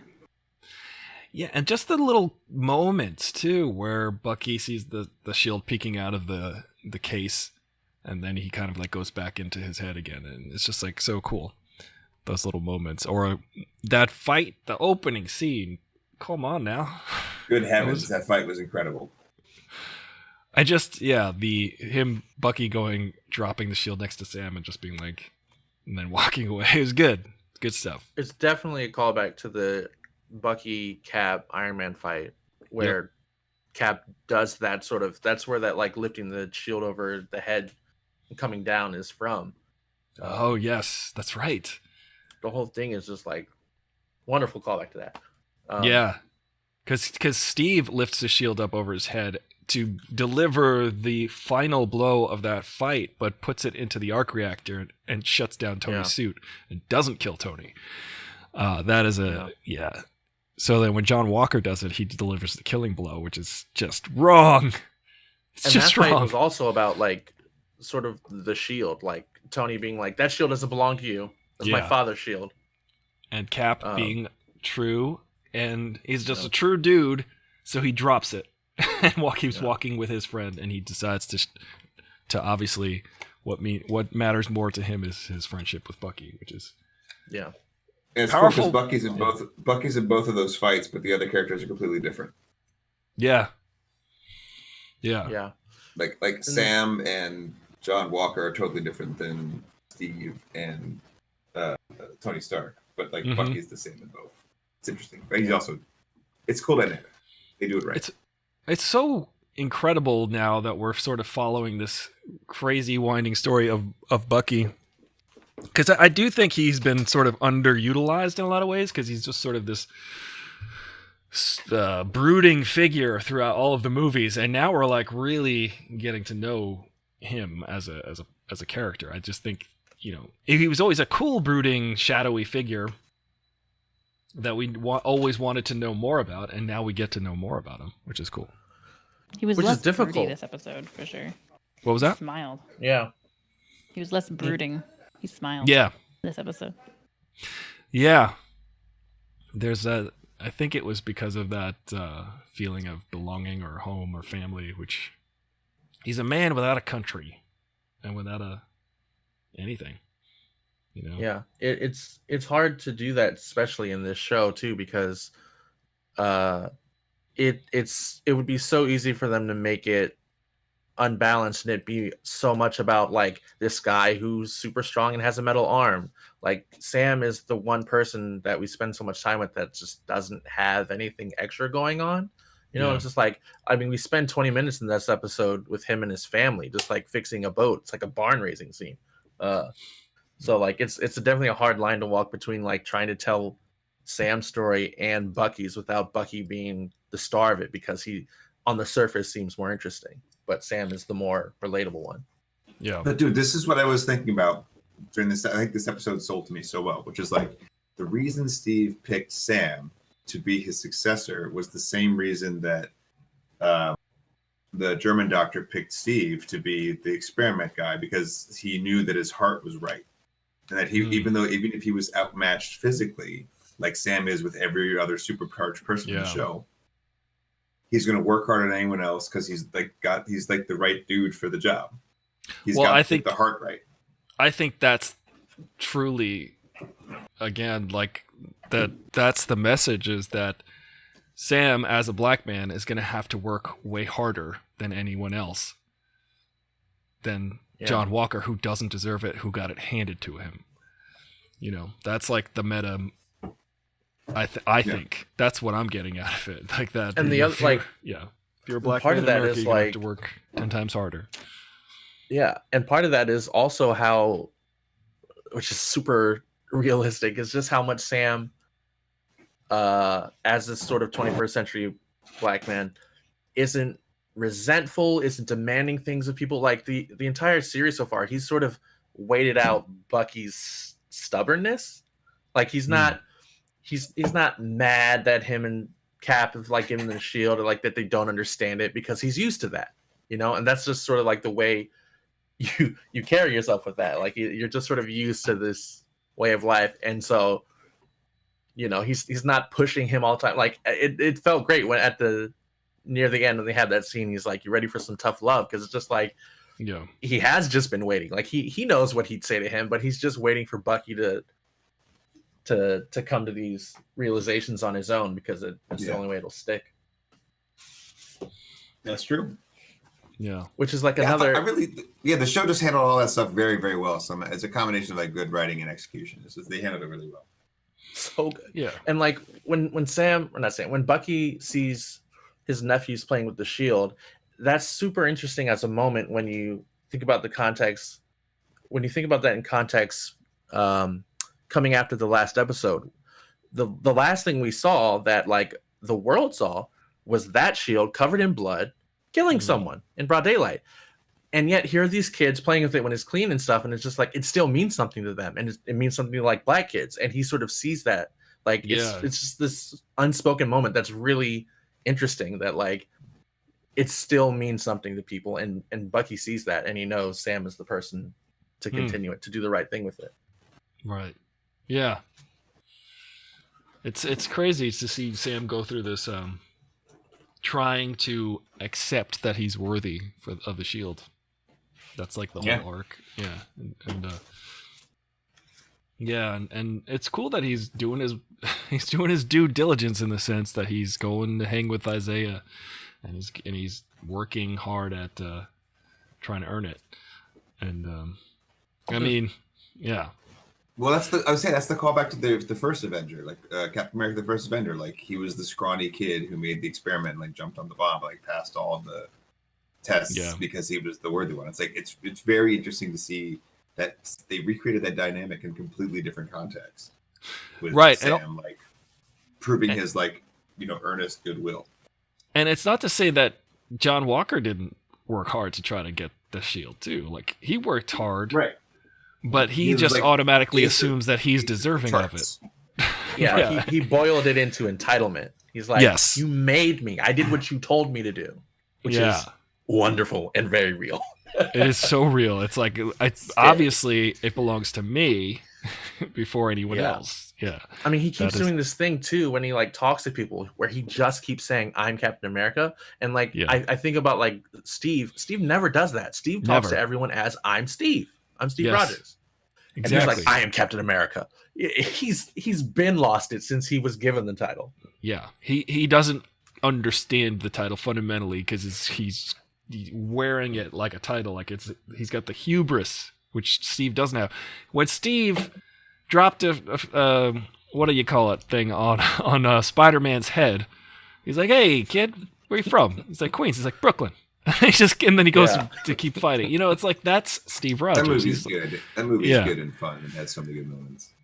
Exactly. So it's just there's what I love so much about the MCU is they delivered an excellent Captain America, and that's making me appreciate that even more. The show is making me appreciate that even more. I always loved Captain America as a kid. He was a less popular superhero, but I liked that idea of just someone who's gonna do the right thing. He's gonna do the right thing. And a lot of people find that boring. I don't find that boring. I find that refreshing because I feel like, I mean, I also like this whole. Yeah, go ahead. I was gonna say this whole show it explores the idea of like flawed heroism really interestingly. Like there's John Walker, there's Carly, there's Sam, there's Bucky, there's all these different people who on either side could be seen as heroes, but it's just like exploring really what that actually means. And that like Zemo said, Steve was really an outlier. He was a rare find. He was a good man, but the world's complicated now. World is super good. Yeah, Steve just doesn't like bullies. That was it. He's just like, look, what's interesting? Fight people until the end. The Shield has taken on this sort of larger than life persona, and it reminded me a lot of Lord of the Rings in this episode. Yeah, in a way that like the ring kind of like the possession of the shield is like the essence of doing that or achieving that is like the point of it. Totally. Like the opening scene was like, who's going to possess the shield? But secondly, in the same way that Frodo was chosen to take the ring because he was like a good chap enough to be a hobbit to be able to like withstand the ring's allure. Sustain for days. Withstand the ring's allure in the same way that I understood that reference. Uniquely, in the way that Steve was like uniquely qualified to like have the shield in the first place. Yeah. So I'm saying that the Captain America is basically the Hobbit, is Lord of the Rings. Yeah, he is Frodo. He's the one who you could trust with the shield. He's the one you could trust with the ideals of the greatest generation, which is why it's cool that he's based out of the greatest generation of the one war that really actually mattered in this country in a lot of ways. I mean, the second war that really actually mattered, maybe, because that war preserved the modern way of thinking, the modern way of the Western world. But it's all corrupt. it's all U.S. agent at this point, which is interesting to watch. Is U.S. agent a cosplayer? Yeah, exactly. Yeah, U.S. agent is character. They've introduced a couple now in this episode actually alone. One of the moments was when Sam is talking to his partner, sort of like inside guy in the army, walking, and when he's like cute. When he's talking to Joaquin, he's he's talking to him about the wings or whatever, and he like picks up the shield and he walks away, and he's like, "What, you wanna take these with you too?" And he's like, "Keep them." Walking in the comics, his name was Walking Taurus, is the person who takes up the Falcon name and like becomes Falcon Cap's partner. So that was like that moment there was the handoff. He's got these wings now, so that's what I was thinking. That's right. Oh wow, yeah. That's cool. And then the other one is obviously Julia Louis-Dreyfus, which I can't wait. Wow, what a person to put in the MCU. Is she the power broker? No, I'm pretty sure that's Sharon. You know the best. That's the show just got better. So whenever Robert Downey Jr. walks on screen in any of the movies, the movie that you're watching gets better. And every time I would be sitting there watching any of the MCU movies, and then Iron Man walks on the screen, I'm like, all right, yeah, the movie's better now. And so that's what I felt when I saw Julia Louis-Dreyfus. I was like, all right, this it was cool. She entered the scene. She entered the scene basically exactly like she is on Veep. Yeah, and then hilarious. And it was a little like, okay, this is a little bit too much. I'm excited, but there's a little too much Veep. I'm like, I hope I didn't stay here. Yeah. Then she settles into that weird, like, I'm not going to repeat myself. And then it's just like extremely sinister and creepy. Yeah. And that was an excellent, it was an excellent vibe. I was like, all right, I'm into it. I'm into it. I'm curious what they'll do with her. Because like her comic book character, it's just one of the many Marvel characters where you cannot translate her directly to the movies because just everything's different. But like in the comics, she has a relationship with Nick Fury, and she's like part of the Agents of S.H.I.E.L.D., and like her and Sharon formed this group called the Fem Force within Agents of S.H.I.E.L.D., but she's also a sleeper Russian agent. Yeah. She's also a sleeper agent who goes by the name of Madam Hydra. So like, what will they do? Well, I mean, they're not going to put her in a relationship with Nick Fury because who knows where he is. But that's what I like about the MCU is that a lot of the characters are in name only, and then they carve out a whole like reason for them to exist in this world, which is yeah. So I think she's just so great, and she's such a presence that whatever she does, I'm just gonna love it. Just gonna. As far as I like that she's a bad guy. That's cool. Yeah. I'm curious to see what she's like in Black Widow. That's exciting. Yeah, I forgot that. So that's coming out next month. No, July 8th or something. I feel like everyone forgot Black Widow was coming out. I know. It was supposed to come out a year ago. Loki's gonna come out now. Before Loki will come out in June. Dang. Yeah. And it's gonna come out on Disney Plus for like $30 though, right? Black Widow or something. Yes. Yeah. The Premier Access thing. Right. But I mean, what are you gonna do? Is that $30 per month or $30 per Premier Access event? You pay for it once, and then you can watch it as much as you want. That's like a month or something. It stays on forever. Like it stays on until forever. Yeah. So basically, buy it for $30. It's like Amazon buying a movie. Okay. Exactly. It's sort of I like bought Mulan now, so I could still watch Mulan if I wanted. I guess. Even though now it's like you basically get it. You pay $30 and you get it earlier than everyone else, which is why they call it like Premier Access. But eventually, everyone else gets it, but you still have it. Yeah, it's like I bought Avengers and Infinity War on Amazon, and now there's Disney Plus, and I didn't need to have spent that money, but I spent it like 5 years before that happened. Yeah. Yeah. I imagine in the case of them pulling like a sort of Netflix thing throughout the years, if it was to get like removed for whatever reason, you'd still have it. It'd be like you having a digital HD copy. They would do some transition thing. Yeah.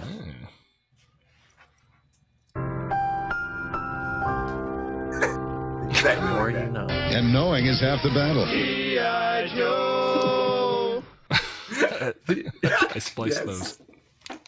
The other thing this episode did, which I know was an Anthony Mackie thing, or at least like they took into consideration this. It's something that he's talked about is like we spent so much time seeing the South, although it's not actually filmed in Louisiana, it's in Georgia, but they portraying the South in a positive way and its people. Yeah. And that's something like Anthony Mackie is really big on, like him living in Louisiana and just like this episode really reflects sort of like his way of life. Like he spends time building houses and just he's part of a community.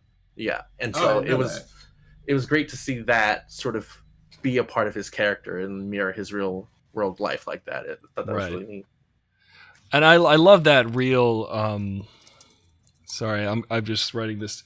I have to get the "oh that's cool" sound effect from Brad Pitt from Burn After Reading. Oh, that's cool. It's so good.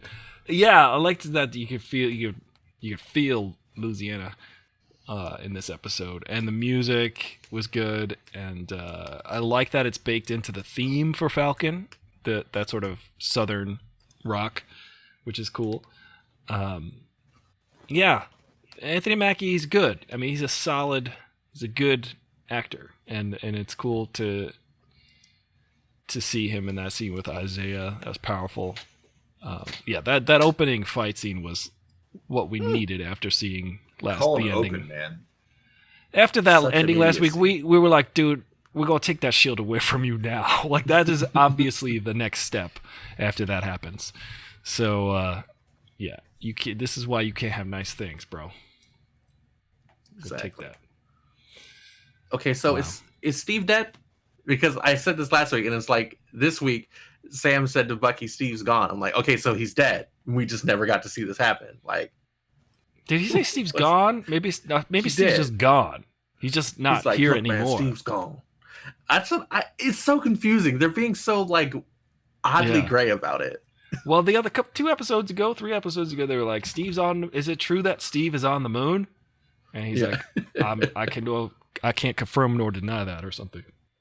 Yeah. I mean, he didn't confirm nor deny that. So, where is Steve? I think maybe he's in a parallel universe. Maybe he went back to the universe he came from, and he is still alive. You think his old bones could do that? Parallel universe. It's a parallel universe. Yeah, I think so. I think like once he. So what's the official ruling? Because I know that the Russo brothers contradicted the writers of Endgame. Yeah, they don't know. So there's no way. It's basically the scene in Endgame when they're like, nobody knows how time travel works. Like Bill and Ted's Back to the Future. They just named a bunch of movies that have their own time travel rules, and they didn't even have sound time travel rules that they followed. So, yeah, I got theories now. Cause like, hello, Ricky, what are you talking about?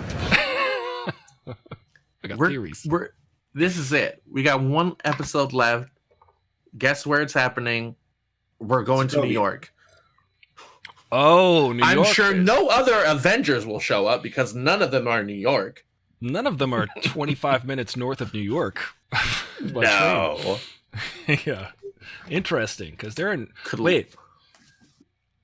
Time out. Also, if they decide to ever introduce the X-Men, I don't know when that's happening. I don't know why they're being so coy about it or shy about it, because I guess maybe they really want to continue to pay off this universe before they start to just ham-handedly slap in some X-Men, I guess, which makes sense to me. I respect that. I think they want to respect the MCU before they bring in the X-Men MCU. That'll cannibalize it all. Yeah, but that's where, that's where the X-Men are also. They're in Westchester. So, yeah. Look, this is when we get White Falcon. I'm telling you. Doctor Strange. White Falcon shows up. He's like, man. You were building a boat. Was it the ship of Theseus? You were fixing it. That was an interesting sequence too, because they showed how that Sam is willing to do the work, and you got therapy man Bucky just doing it easily as he can. I mean, he's not taking advantage of Bucky. He's not sitting there saying, "Hey, Bucky, do this for me and help me out with this." He's just like, "I'm gonna do this," and but Bucky, being a beneficent figure, is like, "Here, let me help you with that." So it's all good. Their relationship is still amazing. Yeah, how come you didn't use the mechanical arm? Well, sometimes I don't think of it because I'm right-handed. It's incredible. It's incredible. I don't think of it first. It's true, I guess. It's that is the Janet Jackson gif of Janet Jackson eating a potato chip saying "It's true though," because yeah, imagine that if you will. Well, I feel good. I like the show. It's like, I mean, I know Fupami was saying she's not feeling it. She's a WandaVision fan, but like, yeah, Fupami exited. Man, this one hits. It was powerful, but you know, I see it's definitely different flavor. If you were in love with WandaVision, which I thought was great because it was a romp down genre lane, it was great. It was this is the MTU. History. This is the Marvel Therapy Universe. Yeah, both these shows. Well, this is what I'm looking forward to about Loki. Is it looks like it's absurdist, and I love absurdist film. So they're just going full absurdist with Loki. Are they going like Taika Waititi style, not like exactly his style, but like in that realm of like just being absurd? Well, I think even beyond. I think it's insane. I think it's pure absurdism, like filmic genre wise. So, for instance, movies that I've not seen any of the previews or anything. It literally, there's a scene where there's a stack of papers and Loki shows up. He's in shackles and there's like a bureaucrat going, sign this document that is everything you've ever said. And then Loki literally says, that's absurd. And then the guy prints out another sheet of paper and he's like, okay, sign this. So yeah, amazing. It's absurd. Like he's literally Brazil. Stating it's Brazil. It's what's that? The universe, the galaxy. Hitchhiker's Guide. Hitchhiker's Guide. It feels like British comedy. Speaking of British comedy films. Yeah, exactly. We just named two. Well, actually, it was like Monty Python. Yeah, technically he's American, but yeah, Monty Python. Yeah, all of those sort of absurdist. I mean, even The Lobster is Frank is kind of an absurdist film, which is one of my favorite films. But it's definitely it's more based in reality, but it's absurd. But it's not necessarily absurdist genre. Maybe it is. Like Woody Allen's Sleeper. Does anybody know that one? Yes, I've seen that. Yeah, the 12-foot carrot and the sex robot. Oh, Woody Allen had a sex robot. What do you know? Yeah. What are the odds? Yeah. I watched that HBO documentary, and I don't know. It's rough. Yeah, it's rough. Not great. It's not great. I've not seen the documentary, but I don't think I need to understand what's going on here. It's a trap. Is it several? What? No, you got me. I know that sounds bad. Okay. I think I'm getting quicker on these sound effects and also more sparse and more effective with the sound effects. Try not to overdo it, but you gotta learn. You gotta learn stuff. Good stuff, man. Any other thoughts? Jen, do you have any things that stuck out for you in this episode? No, but I'm just wondering what's gonna go on with Sharon. Like if she is she bad. Power. Is she bad or is she just She's bad, Shimon. I think Or she's bad. Gray area good. do things? She just- Yeah, gray. Yeah. Gray area good. Shimon, she's bad. She'll let I'm wondering. the flag smashers do the bad stuff in order to get the good stuff done. What were you gonna say, Jen? Said was that No, that's all. That's all. that's just all. Yeah, I wonder too what her deal is.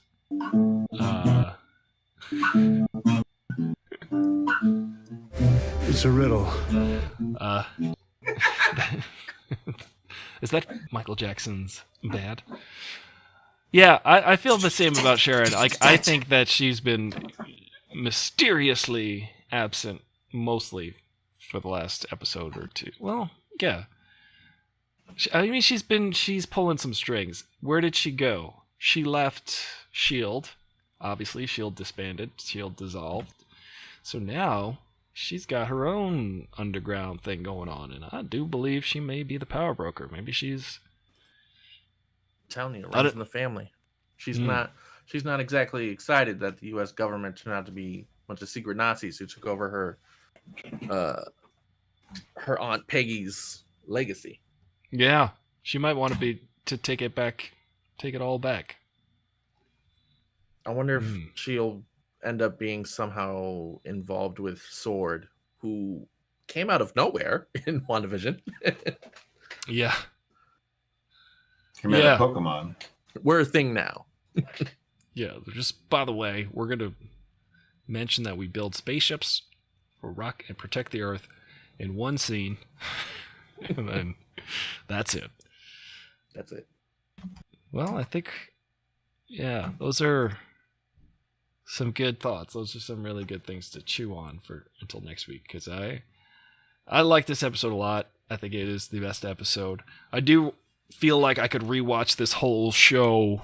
Also, with WandaVision, I liked the waiting a week to see what they were going to give us next time. I feel like this feels more like it's all just chapters of one big movie. It feels just like one big movie because it's all consistent with its genre, whereas WandaVision kind of romped around all the TV shows. But I am looking forward to Loki because of the absurdism. That's my favorite film genre, technically, I guess. And it's good stuff. Good stuff. Falcon and the Soldier Day in Vierno. We watched episode 5 of 6, so there's only one more after this. One last ride. One last ride. Hold on, Ricky. What are you talking about? All right, then. Well, we did it. We did a successful watch party. I think there was somebody who tried to jump in the chat earlier and discuss a spoiler. And you know how I feel about spoilers. I think the entire world should change before I do. I think that everybody else should keep me in mind when they're trying to spoil stuff instead of changing my own behavior. That's the thing we've learned today. What do you do when the world is against you? I don't know. It's not against you. You just gotta adapt. You gotta work harder sometimes, said Sam Wilson. He said, whatever they gave John Walker, I gotta work twice as hard for. Interesting. He said, I seen this movie called Kickboxer. No, wait a minute.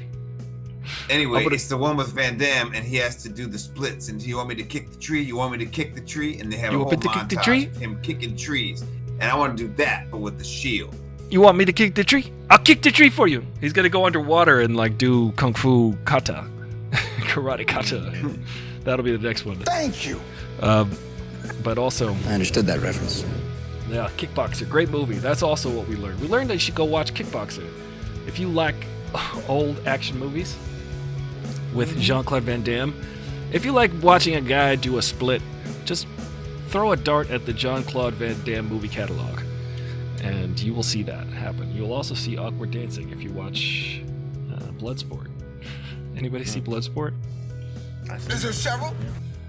I watched it to get prepared for the last episode when Jean-Claude Van Damme makes his appearance as White Falcon. As White Falcon's gonna make his appearance on the last episode. That will be interesting. Jean-Claude Van Damme going, you don't know the struggle of the black man. Let me explain to you the struggle of the black man. He's out of line, but he's right. I can destroy everything. Wait, what? That was the wrong one. Not. I wanted this one. But I can. But also that works too. I can destroy everything. But I'm not. But I can. All right. We've had fun with sound effects. We've had fun with our friends Janda Fierce, the Ricky Elliott, Oliver. Oh yeah, Ollie was hitting a home run today on Twitter. Ollie, go check out Oliver's Twitter at what is it, OCW 5000? Is that your Twitter? Yeah, I got retweeted by Glenn Beck. Yes, yeah. You got retweeted by Glenn Beck. Tell him what happened, Ollie. Well, Glenn Beck posted a picture of himself making fun of CNN hosts for taking vaccine selfies. He said, "Hey CNN, I've got your vaccine selfie right here," and it was a picture of him like fake jabbing himself in the arm with a middle finger. Extra cool. And then a guy, David Roth, who was from Deadspin and now on Defector, posted the picture of Muncher, that blue blob ghost from the new Ghostbusters movie. And I didn't know that. Basically being like, oh, that's what that looks like. And so I did the next step. I said, computer enhance and Photoshop the blue blob monster into the picture of Glenn Beck. Of Glenn Beck. Oh, sorry, the Nats just won on a walk-off homer. I gotta watch that 1-0. That's gonna be exciting. So I superimposed that and it got a bunch of hits. And then Glenn Beck retweeted the picture of him, of the shit I made, of Photoshopped with like the monster as him with his blue skin. Like, and sarcastically, like, I look great. I would totally watch this show. And honestly, a pretty like seemingly self-deprecating kind of way that I respected. However, he's a piece of shit. So I did a Photoshop of him on the cover of the New York Times. Did an article about him, and he said Glenn Beck is sorry about all that, and he was like trying to do a mea culpa for ratings. And they went for it. The New York Times did. So I did that. And I said Glenn Beck is a corpulent ghoul, and then put Muncher in the picture of that, and retweeted that to him. But the best part is Ollie also. So Glenn Beck's latest tweet is a retweet of Oliver's tweet of him being Munch. And you changed your name to Glenn Beck is a Nazi. So the best is when you go to Glenn Beck's Twitter. Well, I gotta change right now. It says I can change it back. It says corpulent ghoul now. For consistency, you think I should change it back to Nazi? I'll do that right now. It's pretty hilarious. So Glenn Beck has retweeted a guy that says Glenn Beck is a Nazi. So I'll just put it back. I'll put it back to that. What a home run! That was hilarious. I enjoyed it a lot. I retweeted it myself. And feel free to share that in the Discord. If you guys want to join the Discord, remember just subscribe on Twitch or pledge $1 a month on Patreon. I'm Aristotle Full Throttle. I'll see you this weekend. Probably do some gaming, make some beats. I'm gonna make some beats because it's Saturday. Saturday we make beats on Aristotle Full Throttle. Also some games. All right, guys.